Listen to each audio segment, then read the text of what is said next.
Greetings, fellow humans. I'm MartianBuu, and today I have for you a twist deck for every class. If you're wondering what twist is an upcoming new format for Hearthstone that's going to have a rotating card pool and a twist every month. Asterisk, TBD on the frequency, but generally each season will have a different card pool and twist, and it should be really fun. The idea of a constantly changing format is something that players like me have really wanted for a long time, and now we actually have one. So for the first twist, the card pool is New Age. Remember that term because apparently it's going to come up again. New Age is Ashes of Outland onward, and I think the idea there is you look at Demon Hunter and Death Knight in Wild, and they really fall behind because they're missing all those years of extra cards. But in New Age, that's when Demon Hunter first showed up, and Death Knight's not too far behind, so it's an eternal format that has a little bit more equality with the classes as far as card pool. The twist is no neutrals. So for this next month of twist, it's going to be New Age, Ashes of Outland onward, and no neutrals. What I have here is the first 11 ideas that I had, or like just the really obvious synergies that everyone's talking about. We have a little bit of time before everyone gets to play twist, so over the next few days, if ideas percolate and we get some news on what everyone who got to do the twist showcase thought was good, maybe I'll do another video with another round of ideas for each class. But here is a New Age twist deck for every class. All right, so first up we have Blood Death Knight. So Blood Death Knight is going to be standard Death Knight pretty much. It gains nothing from the non-standard sets that are in twist right now, but what it does kind of get is a slightly more even playing field. So at least compared to Wild, all the other classes lose years of extra cards that they had on Death Knight before, and the neutrals are kind of mid for Death Knight. They were mostly just kind of discover cards and Astalar. So while it didn't gain anything, it didn't really lose anything either.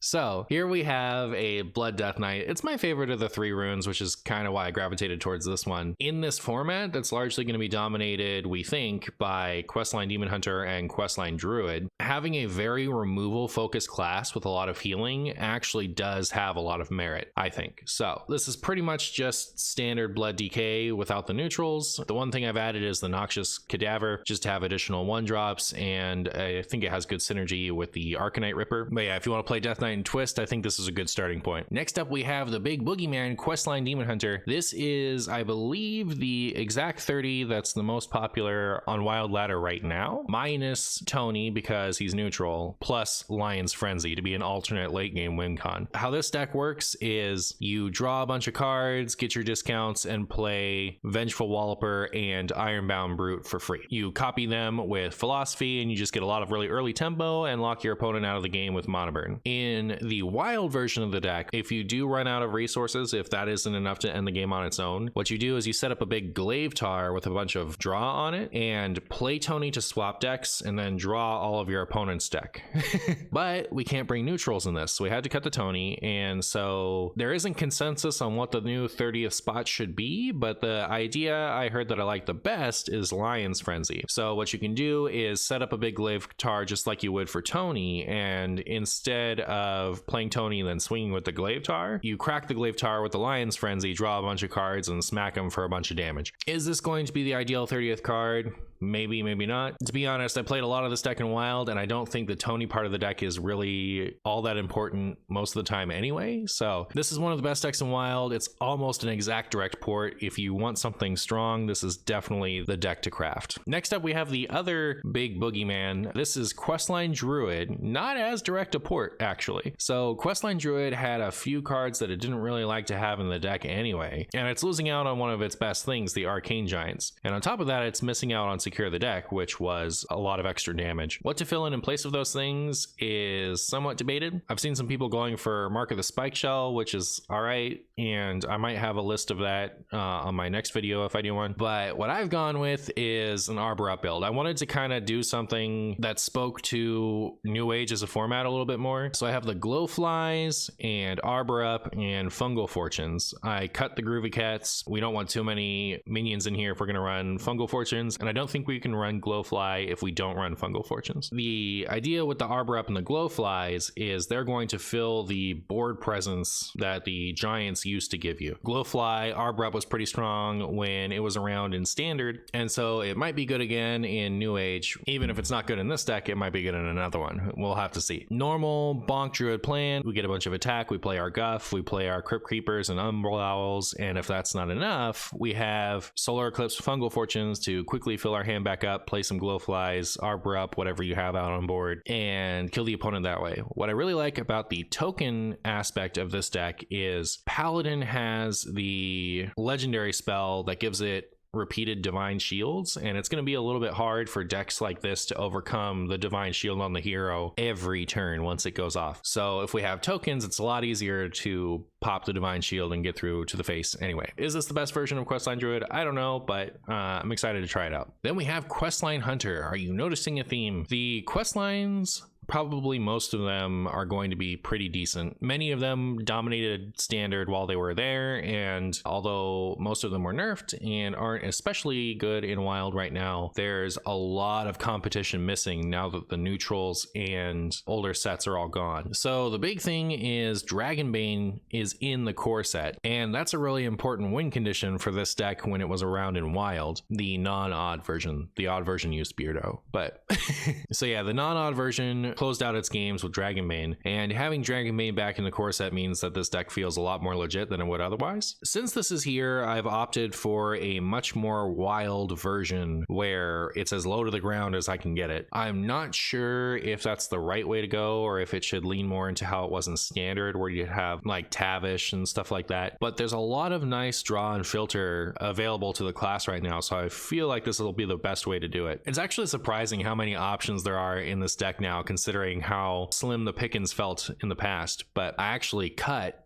a 1 mana damaging spell, which I thought I would never do, but it can only target minions, and we have so many good things to play now. So Dragonbane Shot was recently unnerfed, so now that it's 2 mana again, it's a lot easier to get a lot of good value out of that. The one thing that I thought about putting in that I didn't end up putting in was, I forget what he's called, but it's a 3 mana 3/4, and it makes all of your arcane spells in your hand and deck have +1 spell damage, and I think that's all right, but everything else feels so close to how Wild would do it. I just skipped on that one. So yeah, just this deck tries to get out the free repeating hero power and play a bunch of spells to deal a bunch of face damage and clear boards and stuff like that. If you've played Wild or Standard in the past couple years, you probably are aware of this deck to some degree. All right, now on to some of the more unique stuff. So one of the cool things about New Age Twist is the Discover pools are very, very consistent. Mage actually only has 1 dragon, Hala. So Hala, after you cast a spell, deal 4 damage, randomly split among all enemies, which on an 8 mana card isn't that interesting. But Dragonfire Amulet gets you 2 dragons and summons them,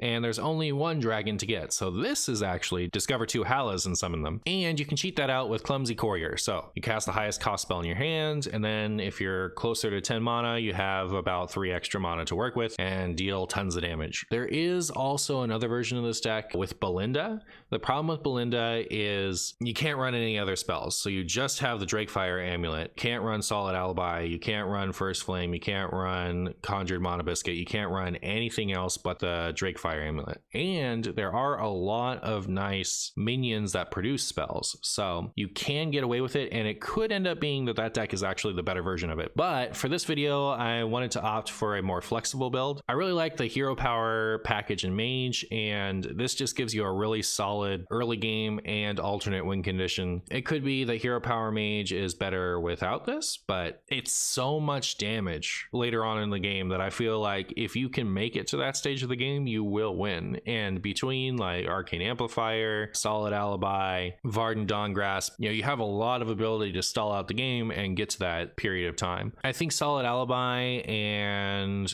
Amplified Snow Flurry are going to be very good into things like Questline, Druid, and Poison Rogue. There's going to be a lot of hero attack heavy decks in this format, and Amplified Snow Flurry and Solid Alibi are going to be really good against them. We have Rewind to get you more Solid Alibis and more Wildfires if that's what you want. Same thing with Commander Savara. Something I think is cute is Potion of Illusion. I had Blizzards in here before Potion of Illusion was pointed out to me, but if this is your second highest cost spell, if you don't have your Drake Drakefire Amulet in your hand yet, you can Clumsy Courier with your Potion of Illusion as your highest cost spell, and the Clumsy Courier will cast the Potion of Illusion on itself, so you'll have a 1 mana Clumsy Courier in your hand for later when you draw the Drakefire Amulet. And spending 1 mana for 2 Halas is so much better than spending 7 mana for 2 Halas. You have so much extra mana that you can do on that turn, and I think it also lowers the clock a little bit, so you could potentially go off on turn 8 if you just play this on curve. So yeah, this is really interesting. This might be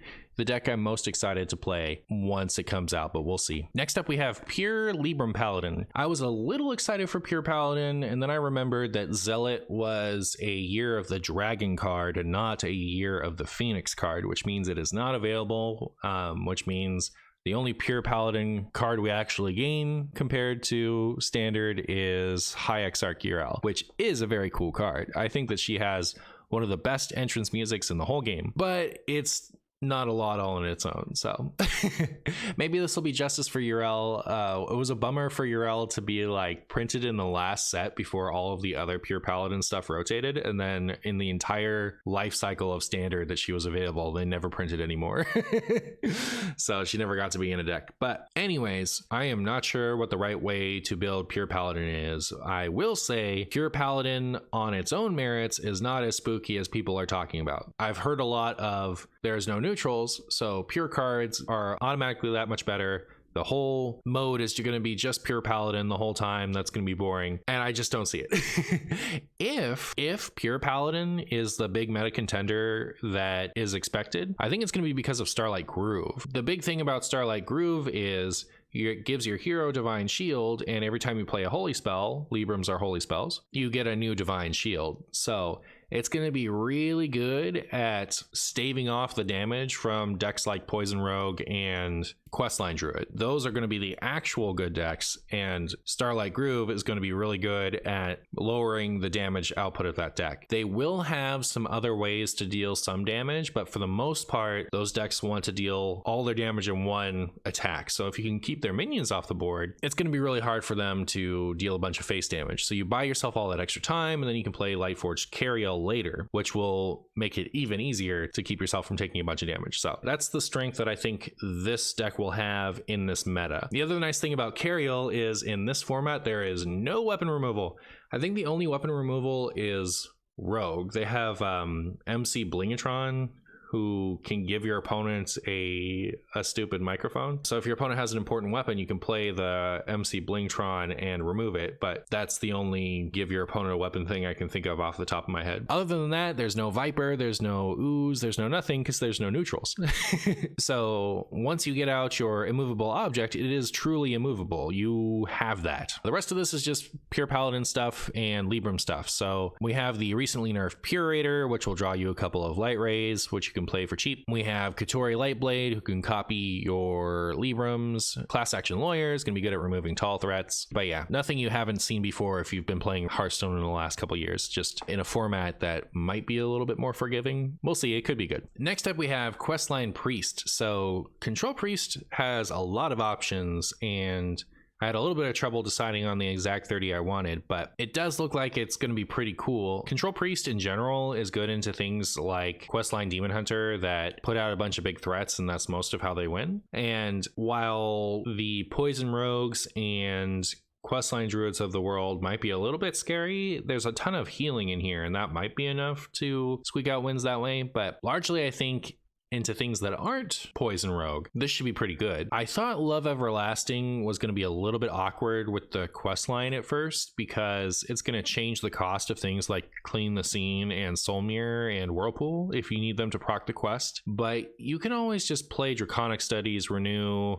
Desperate Prayer, or something to consume the discount first and then play it for its full cost. So that shouldn't be too much of a problem. You also have Identity Theft and other discovers to kind of fill out the curve that way. Speaking of discovers, Draconic Studies, this is another very shallow discover pool in the no neutrals format. You have a really good chance to get more Lightmaw Nether Drakes, and in the event that you don't get one or don't need one, you'll have a very good chance to get Draconid Operative, which is a lot of easy CMC value. So that's gonna be pretty good. Big fan of Sister Svalna. The Seek Guidance is mostly in here to be 1 mana, discover 2 cards, but in the games that do go that late, you'll have that I win option to have your guaranteed out. So if you're a Control Priest fan, this should be all right. Next up, we have Poison Rogue, and Poison Rogue is doesn't have any spell damage to go with its Garrod anymore, but it also doesn't have any Vipers in the opposing decks to stop it anymore. So your Swine Tusk Shank is actually going to get really big and deal a lot of damage, and there's not a lot you can do about it for some classes. So I'm actually expecting this deck to be the most complained about once the format gets going, but we'll see. So yeah, basically you play your Swine Tusk Shank, you play all the poisons to make it bigger and last longer. When things start to get a little scary, you Cloak of Shadows, you Shadowcrafter Scabs, and then once your deck gets a little bit empty, you play Garrot and draw the Garrots for 2 mana for 8 damage. I put Jandice in here because I like Jandice. I don't know that she's good, but you don't get a lot of opportunity to play Jandice these days, so I'll go for it. She's the only minion currently in the deck.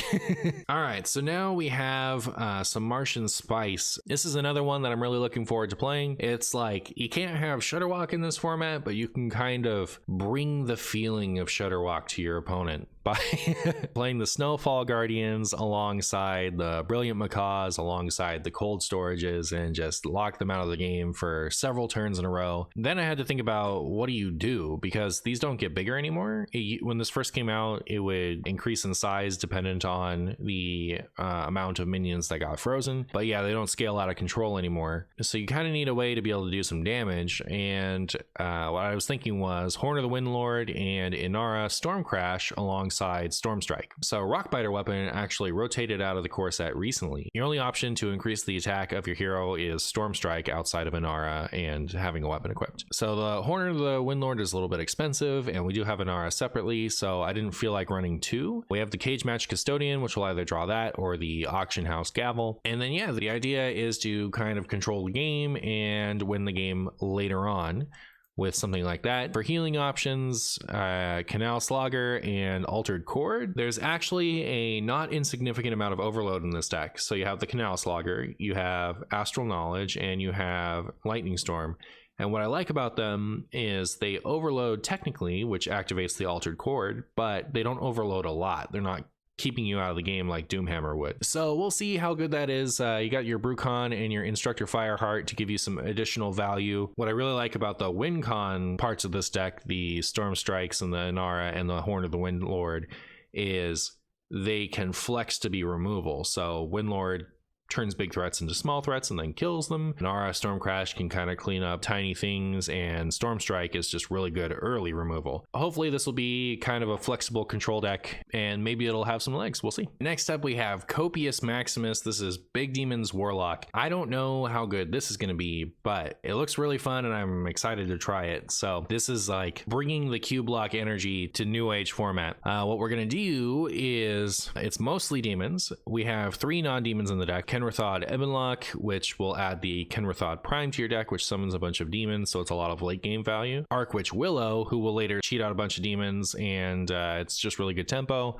And then Gigafin, which is just incredibly good and will do one-sided board clears, which sound pretty good, especially coming with a taunt, so that flexes to help against like Questline Druid and Poison Rogue. But anyways, free admission will often activate its discount because most of our minions are demons, and when it doesn't, it gets you a card that you'd really like to have. I could see cutting the Kenrathod, honestly. I like the idea of having the extra late game value, but I could see it not being worth turning off the free admission. But yeah, so all of the good big demons are in here, and maybe some of the bad ones too. I initially thought the Ticketus wouldn't be worth it, but it is kind of an 8/8 body when you cheat it out with Voidcaller or Arcwitch Willow, and it is easier than usual to discount, especially when you couple that with Demonic Studies or the free admission discount. So yeah, between Ticketus and Symphony of Sins, you can delete your opponent's stuff. Demonic Studies, also a much more limited demon pool, and especially good because the neutral demons tend to be hot garbage. So it's mostly in here as a way to get demons out early, but it also gives you additional value because it's much more likely to find a good demon. Grimoire of Sacrifice is in here only because we needed something to destroy the Voidcaller. So I'd much rather run something like Hellfire if I wanted to have more board clears, but we need something to kill the the Void Caller, and Grimoire of Sacrifice does that the most efficiently. There is that 2 mana destroy a minion, I think it's called Shallow Grave. You destroy a minion, trigger its death rattle, but I think that's just greedy. You know, like, this is already getting you your demon out, and it flexes to be removal as well, so I just think it's a better card for that situation. Envoy Restrix is also in here for funny value, another card that I'm not sure actually deserves a spot, but with the lower power level compared to Wild of New Age, maybe Envoy Restrix will actually be kind of decent. I thought about Jiraxxus, but there's so much endgame in here already, I don't think that Jiraxxus is necessary. And finally, we have Control Warrior. This was actually the first deck I built, and I deleted it and rebuilt it several times. If I do another video, I'll probably do a questline Pirate Warrior with some late game in it. I think that of the options for Warrior for late game, the Pirate questline is the best option. You don't get to run it like an aggro deck as well as you could in Wild, because the options are so much smaller given the more recent sets only and no neutrals. I don't know if you remember, but when Questline Warrior was in Standard, there was like one drop pirate.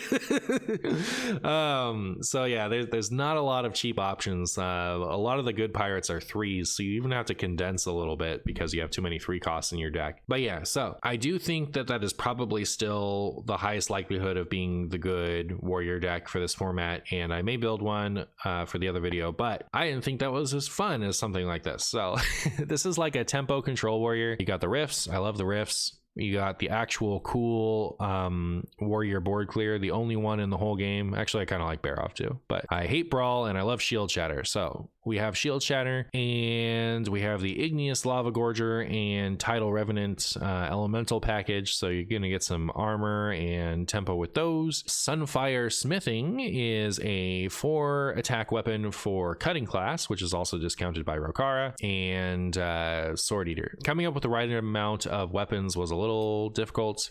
I could see adding maybe Outrider's Axe, and then also the new demon abyssal bassist that gets cheaper. There's a lot of cool stuff to do in warrior. I just don't think that any of it is going to be incredibly impressive, but this looks really fun. I'm excited to try it. You got your taunts to help stave off the hero attack decks. You got a lot of armor. I thought about putting a Fires of Zinajari in here because it's a fire spell. It goes with Thor, and it kind of does a similar thing to Elise from League of Explorers, where it would turn all of your like garbage removal whatever into threats in the later game, but it doesn't hit your hand. And when you try to go for that type of strategy nowadays, you just kind of get blown apart by whatever your opponent has. Raw terrible value just doesn't have the same hit as it used to. Anyways, so this is a control tempo warrior. We'll see how good it is. I think the rifts are really strong, so maybe that'll be enough to kind of keep them on board early enough and whatever, but you don't have a strong win con here, so like a decisive win con rather. You have to win on tempo at some point. So yeah, we'll see how this goes, but I'm excited to play this too. All right, that about wraps things up. That was a new age twist deck for every class. I may come out with another one on the day of. I actually had a ton of fun building these earlier, and sometimes when I put these long lists of decks together, I kind of run into some fatigue. Once I've already built 7 decks, coming up with the remaining 4 is kind of like just all in a row, you know what I mean? But like, I was stoked to build this. I'm really excited for the twist format in general, and I'm hoping it's a big hit. I hope you guys all like it too. If you're looking for something to play day one, I hope you found something here or were inspired somehow. Let me know in the comments if you had any ideas I didn't cover, if you came up with something that you think is going to be really cool. Remember to like and subscribe to support the channel. I hope you enjoyed, and thank you so much for watching.